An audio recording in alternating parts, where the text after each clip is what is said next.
All right, Rita, you have the floor, and screen share is open if you need it. Welcome, Rita. So lovely to have you with us today. Hey, Pamela, thank you for having me on. Hi, everybody, and a shout out to some of my students that I see here today as well. Nice to see you all. And thank you, Dr. Gigi. That was awesome. And I'll probably be building upon what some of the stuff you talked about. So it's all good, right? So welcome, everybody. Thank you for having me on. I too am a clinical hypnotherapist, and I've focused my practice on just two things: weight management and smoking cessation. Before I was a hypnotherapist, I was a client. And I think because hypnotherapy is such an interesting a way, a modality of helping people make quick transformations and to use the brain more effectively. But I was somebody who was a pack and a half a day smoker, and I quit smoking in one session. I was not a believer. I went in with a lot of cynicism, but my friend quit. This was back over 30 years ago when, the idea of a hypnotherapist was like a guy in a polyester suit swinging a watch and Right? kind of creepy. But I went in, and in one session, I became a non-smoker. And it wasn't like hypnosis was magic, but I felt a shift in my mind and a shift in who I was. I was now a non-smoker. So it was like an identity shift. And this is going to be important because we're going to talk about this a bit. But then I went on because I had struggled with my weight up and down the scale, 40 pounds for over 2 decades. And I had an obese mother who was a nutritionist. So she knew everything that there was to know about food and nutrition. And yet she struggled desperately with her weight. So I knew that the answer to the weight question wasn't just about eating the right foods. Of course, that's part of it, but it was really probably something to do with the mind. So once I became a non-smoker, I was so inspired. I really started learning about hypnotherapy, started using hypnotherapy, and released 40 pounds. And I've kept those 40 pounds off for over 29 years now. So, what I want to talk to you today about is how to use your mind more effectively to start to get into your subconscious and use your whole mind for weight release rather than just the conscious part of the mind. My guess is if you have been struggling with your weight, uh, you think you're crazy, because and I know when I struggled with my weight, I thought I was insane because there's a part of me, I knew everything that there was to know about releasing weight as far as food was concerned, as far as exercise was concerned. You probably know about enough about weight loss right now to write your own weight loss book and have people lose weight. So that part of it isn't the struggle. The struggle is more mental. I mean, because we can be being good on a plan, being good on a diet, going along, but there's always that something that takes us off track. And we like to call it, usually we'll call it self-sabotage. Oh, I'm such a self-sabotager. We start blaming ourselves more and more and more. And we develop a very negative, limiting belief in ourselves. But the problem isn't you. The problem is, I'm here to say, the problem isn't you, just like Dr. Gigi was saying, the problem isn't you. It's really the way the brain is designed. And I have my little brain diagram here, but so when it comes to releasing weight, usually only about 12% of our mind, the conscious, critical, analytical, willpower part of our brain is engaged. That's the part of our mind that knows, everything there is to know about weight loss. That's the part of our mind that really wants us to lose weight, has every reason why we should lose weight. But the other 88%, the subconscious mind wants things to stay pretty much as they are. So over time, what happens from birth until we're in our 20s, we develop our subconscious mind is imprinting. So we develop a limiting what I would call weight struggler identity, because when we struggle with our weight, we see ourselves as somebody who struggles with our weight. So it's a very limiting identity. So every time we go on a diet, we're bringing this identity with us. And what that does is it makes us very quick to give up on ourselves when, oh, well, that's just me. Oh, well, it's my genes. Oh, well, I'm too old. I can't do this. I've struggled my whole life, blah, blah, blah, blah, blah. So we live in this world where this identity defines us, just like my smoker identity defined me, and so we live in this limiting identity, and then we have beliefs about ourselves, like I'm a bottomless pit, I'm a self-sabotager, food tastes good when I feel, I'm a foodie, all of these things that kind of hold us hostage in this world that we've created in our mind, in our subconscious. Our habits, like patterns of eating, night eating, afternoon eating, stress eating. These are patterns that have gotten wired into the brain and get triggered and then play out automatically below our conscious thoughts. So we could be, sitting there eating and going, why the hell am I eating? I don't even know why I'm eating. It's like there's this other power that has overtaken us. um, we have a protection brain. Probably, I came in at the end of your talk, Dr. Gigi, but I'm assuming, a lot of what you were talking about is fight or flight and all of that. And a lot of that gets wired in with stress eating. So we have the subconscious mind. Now, like I said, from birth until we're in our 20s, we develop this brain. Now, most of our beliefs work for us. Obviously, you're all highly functioning people, so it's not that there's anything flawed, but we do develop a critical filter in this time, which filters out. Uh, begins filtering out anything that doesn't agree with our worldview. So if we believe we're a weight struggler, if we are engaged in these deeper lying habits and beliefs, it's going to be harder to make those changes unless you're really directly utilizing and engaging your subconscious mind, because diets are just going to address more of that conscious willpower part of the brain. And as you know, our willpower is limited. By the time we get to 5 o'clock in the afternoon, most of our willpower is gone. It's a limited resource. All of our decision making over the day um, just, you know, uh, takes away most of our willpower. And that's, nobody usually struggles with their weight in the morning. Nobody is coming to me saying, I'm really struggling with breakfast or lunch. It's usually afternoon into the evening. I have a saying, if we all went to bed at 5 o'clock, we would be thin. That's because, you know, that's just kind of the way the mind works. So I want to teach you three things. I want to engage you in three mind shifts that you can start today to start to engage your subconscious mind in a different way, so that you can feel more empowered and feel like the power is back in you, rather and using 100% of your mind towards weight management. Because I believe you probably know enough about weight management to, like I said, write your own weight loss book. So it's not lack of knowledge, but it's really application and engagement of this, creating this new idea of yourself and stepping into that and moving forward. It's called a cognitive reframe. We're reframing how we see ourselves. So the first part is, what I talked about earlier is identity. So we live in this weight struggler identity. It's a very limiting place. And like I said, every time that we go to diet or go on a regime or exercise or, New Year's Day, okay, I'm going to be good this year. It's going to be great. We're also bringing with us this weight struggler identity that kind of holds us hostage, so that when we eat the piece of pizza that we didn't intend to eat, part of our brain's like, well, you blew it. And we're like, yeah, because I'm a weight struggler, and this is the way it's always going to be. And it gives us this very low self-esteem. Now, in the other parts of your life that really work, you have different identities. We have thousands of identities. So this particular identity is very limiting for you. I'm not saying, you probably have lots of identities that really work powerfully for you. Maybe you're a parent, grandparent, you have a job that you really love, and those all are identities as well. But this struggler identity is holding you hostage.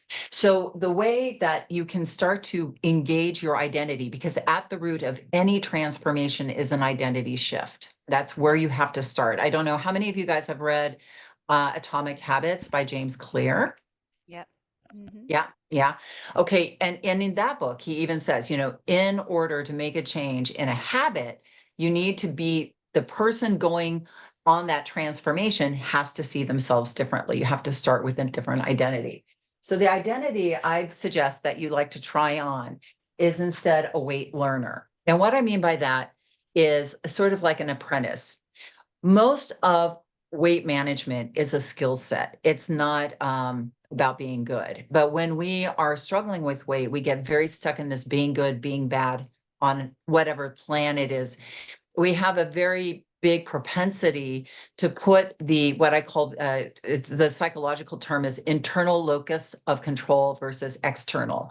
And most of diets are these external things we're going on, and then we fall off. And this all kind of happens outside of us. So even if we're being good or taking a drug or doing any of those things, and I'm not against or for drugs, but what I am saying is when you give the power to an external force, you don't learn anything.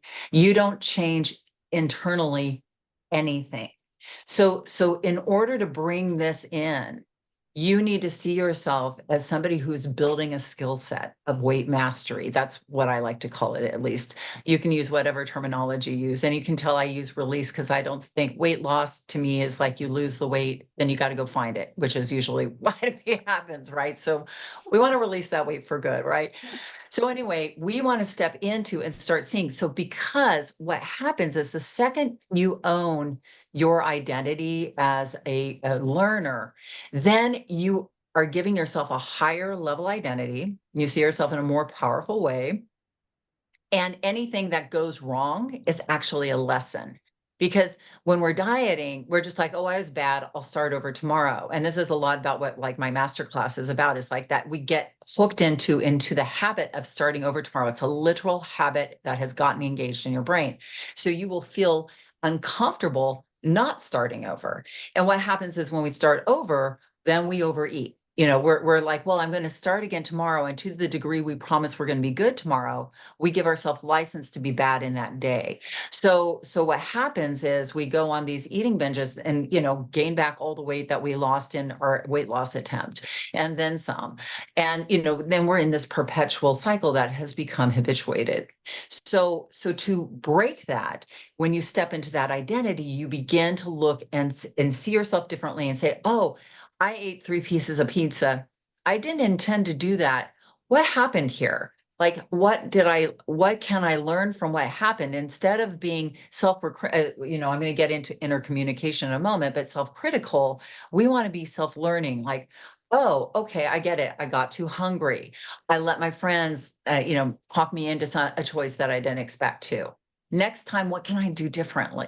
So now you're giving yourself self-respect, you're giving yourself compassion, which are essential, critical tools in transformation. You cannot make a transformation beating yourself up. Sorry, it ain't going to work like that. It just is not. So let's move on and talk about that inner communication. And, uh, uh, thumbs up to Gigi, Dr. Gigi, talking about the inner critic. Because I also believe there's this inner critic and inner rebel. Our inner critic is this part of our brain that is a negativity biased and is always looking at us, especially as a weight struggler, with lack of respect, lack of belief. Oh, you're lazy. Oh, look at you. You're a bottomless pit. Oh, you have no impulse control. The way it talks to us is more cruel than any of our we would talk to any of our worst enemies, like, honestly, right? Self-abusive. It's a self-abusive relationship. And then what happened is we develop a little inner rebel that's like, screw the inner critic. We're going to do whatever the hell we want, right? And so we develop these two strong voices that are very much good and bad. And this feels very comfortable because we have inner voices that back this up. The problem is the rebel, even though it's trying to help you out, doesn't hit the mark, right? Because now then we've overeaten and then we feel bad and we're not really taking care of ourselves. So the voice I would suggest you start using, and I know you use this in the parts of your life that work, is the voice of the inner coach. And again, a coach, so we have our learner and we have our coach. It's very important in psychological work to understand that you have many parts to you. You probably already know that by now. So we want to And in the part, like when you're a parent or at work, you know, this is how crazy the dieting industry is. You know, there is no way you could go to work on Wednesday, right? Make a mistake at work and go, well, I'm going to pick up my purse and I'm going to come back on Monday and be perfect, right? That just doesn't happen out in the real world, right? So we wouldn't do that. We would stick with the problem at work and have the resilience to work it through to get to the other side because we have a different identity and the way we communicate with ourselves in that moment, it's between the good and the bad. So in the part of our lives at work, we have a different voice that goes, okay, let's just stick with this. Let's figure it out. Let's solve the problem because we don't give up. But when we are habituated into this good, bad, on or off, all or nothing mindset modality, then we hit the eject button on ourselves all the time, right? So that is, you want to start to be the learner, but also be the questioner, like, what happened here? Why didn't that work? Because, you know, you can hire a coach, which is great. And, you know, having somebody help you is always an awesome idea. But you want to, you know, being at your, having your own inner coach, you know, nobody is in our head 24/7 except for you, right? So you want to really start to develop an inner coach's voice in this area of weight that is always there, always compassionate. It's the compassionate coach, right? It's like, I believe in you. We didn't get what we wanted here. What happened? How can we do this differently next time so that you can get what you need and want?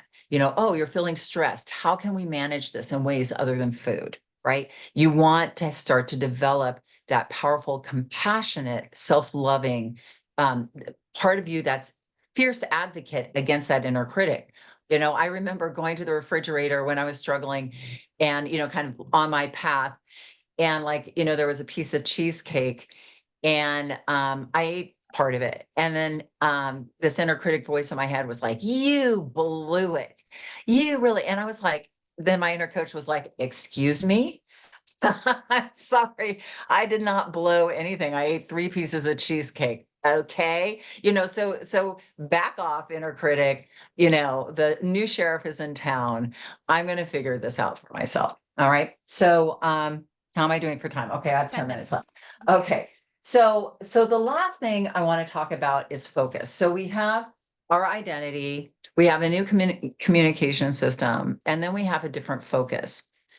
Okay, so this has like been in the zeitgeist a lot lately because of this new slew of weight loss drugs. And again, I am not for or against any, like, I would try to remain neutral about anything. I'm like Switzerland, right? Like, so, but because I'm more interested in the side effects of what it does in your mind. Like, this is all internal. Like, whether you use drugs, whether you do keto, whether you fast, whether you just are doing mindfulness, eating, like whatever way forward you're going for yourself, you have to have ownership of that.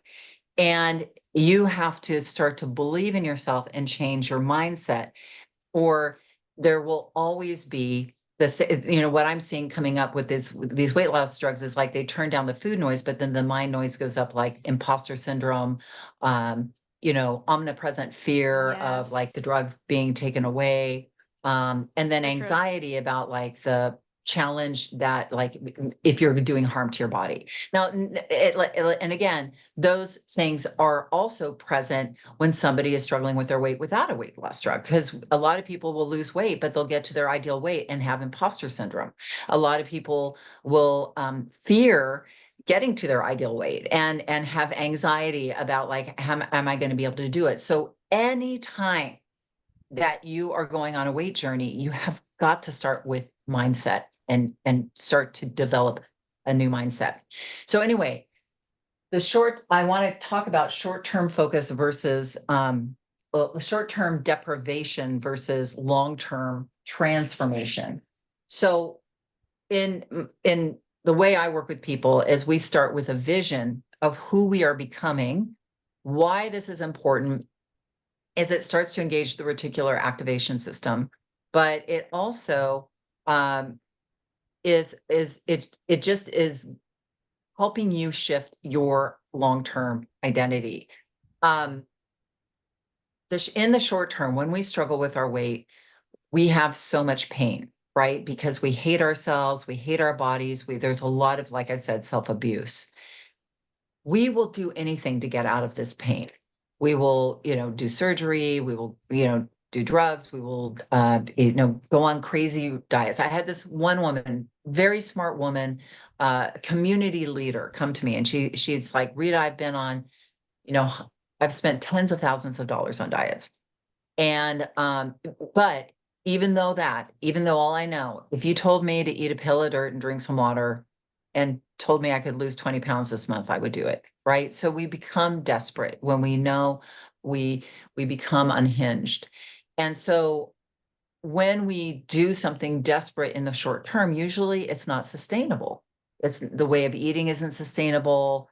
What we're doing to our bodies isn't sustainable. But because we're in so much pain, we're not looking at like, how is this going to be for me in the long term? We're just like, get me out of this pain because I hate myself and I just want to lose weight so I can get out of this pain. The problem is you don't get out of the pain because you still hate yourself down the scale. So I have a term, loving yourself down the scale. And what it is about, again, self ownership, believing in yourself today, believing in yourself as a powerful learner of your weight mastery journey, starting to talk to yourself differently so you can advocate for yourself all the way down the scale. And you have a powerful vision of yourself at your ideal weight and beyond. For me, releasing 40 pounds, there was the me 40 pounds heavier and I imagined the me 40 pounds lighter. I was like, who is she? What is she doing in her daily life? How is she waking up in the morning? What are the things that are pulling her forward? What is she, how is she saying no to her friends who want to feed her food? How is she being, like getting herself to the gym? And when I started to do that, my brain started to change because I started to develop this different sense of myself. It was like, my powerful, what I call, my inner coach, but also my long-term weight mastery self.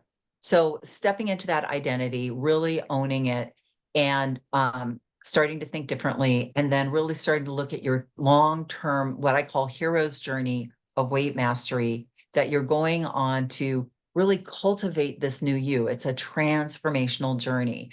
And yes, there will be obstacles along the way, but when you start using your brain in a holistic way, you're going to get different results. You're going to find you're going to work with yourself so much more effectively in the long term.